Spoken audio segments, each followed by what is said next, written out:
Sure. Can everybody see my my screen now? Yes, sir. Okay, great. Yes.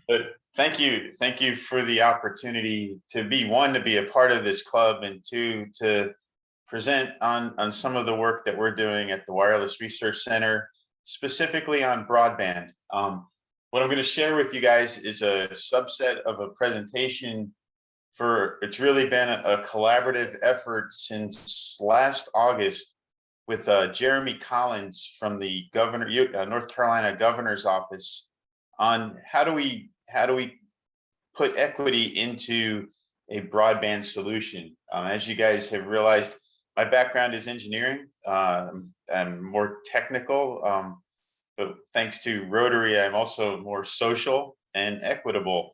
And this is an opportunity to really bake all three things in to a novel solution. We've made this presentation to the Obama Foundation, the Benton Foundation, and several others. We're hoping to start a pilot program in Wake Forest, North Carolina, and then spread it out throughout the nation and hopefully into Guyana and other areas of the world. Because it really is, it's a game changer for lifestyle and abundance. And see if I can get there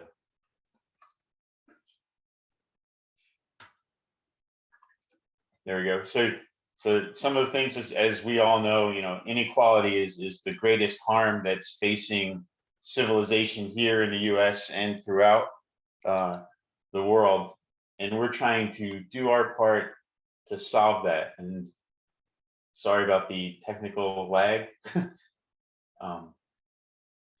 So access to the internet, it's a civil rights issue of the 21st century. I read one of Dr. Martin Luther King's books on where do we go from here, and we, in the forward to one of the books, was Jesse Jackson made a comment in the year 2000 about the digital divide, and that was 21 years ago. And we're in a worse place now than we were then, and that's what we're really hoping to change.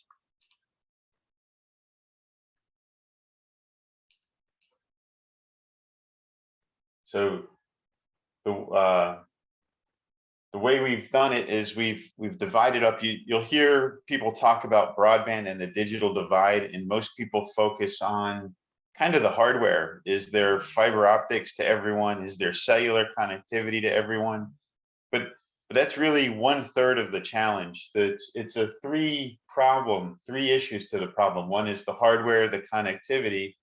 The other one is the affordability or the adoption. And then, because it's not free, but it needs to be affordable and accessible to everyone.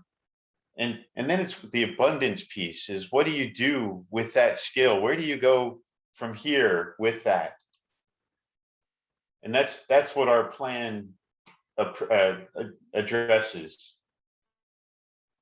We take it and combine it with economic development and workforce development, education, and telehealth, right? So we can, at the WRC, we can talk about all three more strongly with the abundance and the education piece, as well as the connectivity. Affordability is not, but when we do the business model, we can come up with affordable solutions that work for everyone. Last year, nearly 7 million jobs went unfilled on the internet. So if you have a community where you build in that internet access, you can train people to go from like a tourist type economy or to an internet at home business. You can go from a $15 an hour job to a $90,000 a year job being a Salesforce admin. Those are just examples. And one of the things that our plan does is, we ensure that the connectivity is in an area, and then the training follows that. And then the pieces where affordability gaps are, we can work to address those. The Wireless Research Center as Mark mentioned, we're a nonprofit 501c3 organization in the town of Wake Forest. We what we do, we're historically known for our engineering. That's where we get a lot of visibility. We try to push the needle on telecommunications and industry. We just had a press release with NOAA on using next generation wireless 5G signals to help predict weather events.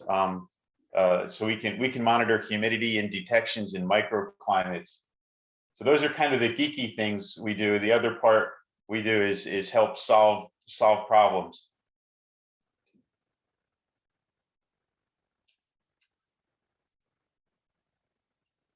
So what's missing in the gap is really an integrated focus on that connectivity with equity baked in, and then best practices. Like how do you go in and solve that challenge in a given region?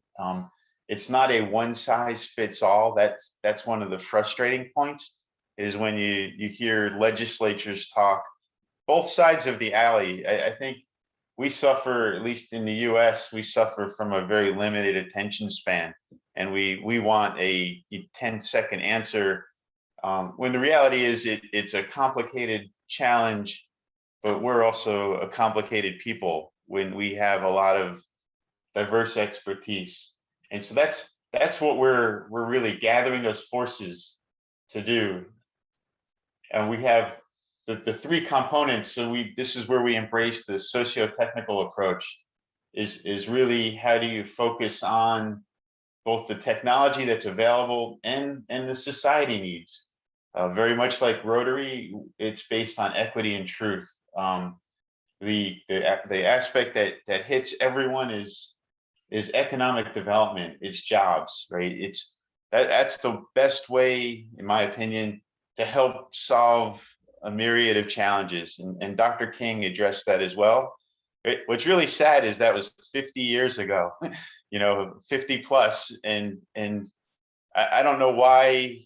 Well, I know why, but I think part of our thing is to really engage that conversation, and just to make people not so much lament on why we're not where we should be, but where can we go from here? And that's where the broadband solution touches everything from education to healthcare to industry as well. People can wrap businesses around this. So the neat thing about this is it enables people in a community to be where they are, to be with their families, and to dream bigger, and to help achieve those dreams without having to leave their families, right?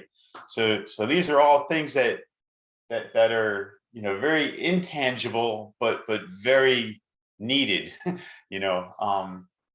And that's our approach is narrowing down on that. We've asked the Obama Foundation to give us funding to structure this plan to make it portable.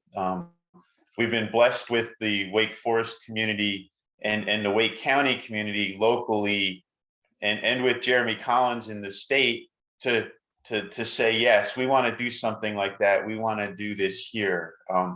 One of the things that we would like to do in Wake Forest is the Du Bois community in the northeast section of town is a relatively underserved area. And so that's hopefully we'll find out on Tuesday with the town where they are with wanting to move that first. But I think we hit all sides. It's the right thing to do, and it's the right time, right? So that's what gives me confidence in our team to be able to do it. And where we are now, we've got the state of North Carolina, we've got the governor's office talking about it, and the governor's office is I got to give a lot of credit to Jeremy Collins. His background, he's a civil rights attorney, very active in people against the death penalty in North Carolina, very passionate about equity, and really he was the stimulus that motivated our team to really combine all of this together. And another member of our team, one of these days I'll have him join as a guest, is Matt Bauer. He did this in the U.S. Virgin Islands about 10 years ago. He oversaw the program when they brought fiber to the islands. He combined it with workforce development. So he's the reason why we know that this can be done, right? And then what we're doing now, I was in Grand County, Colorado last week. It's a very small county population wise, but we just got approval and funding to begin a workforce development center in Grand County. They have a challenge there. It's a small population, wide area, and they need to have just a little bit more full-time residents. They have a lot of people that come up for the summers or for the winters, but I think it's like on the order of like 500 new people can make the county more sustainable. So we're excited there, and they're embracing it. We're going to the state office in Colorado, as well as other partners. So the other neat thing is this is not alone, right? These centers are all linked together. And the beauty of it is you can have jobs anywhere in the world that can be filled by these local hubs. The hubs actually are the engagement with the community. So you would be able to know where the community's at, know what the skills gaps are, and then address it with a very, hands-on, real quick training session. You can imagine people not even knowing what Excel is or Microsoft Word, right? And they don't need a 6-month community college program. That's not the right fit. What's the right fit is really someone to sit there and to overcome kind of the fear, the challenge of it. It's daunting. If you've never been around technology, it can be very daunting. When you say electromagnetics, it kind of like people get glazed over, right? But we use radios and televisions every day. We use our cell phones every day, right? So it's really, I kind of view wireless as like the plumbing. Nobody really cares how it works except the plumbers, but you want it to work and you want it to work well. And we all benefit when there's a plumbing system, so,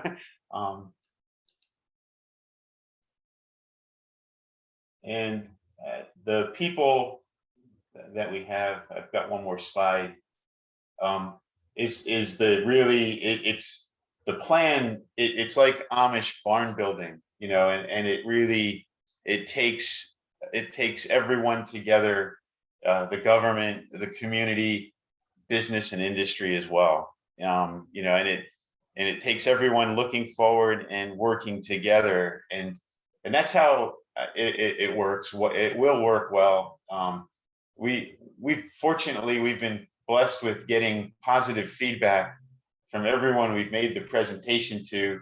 The only challenge is how do we go, where do we go from here, and how do we get the partners to fund it? Because it is an outside of the box.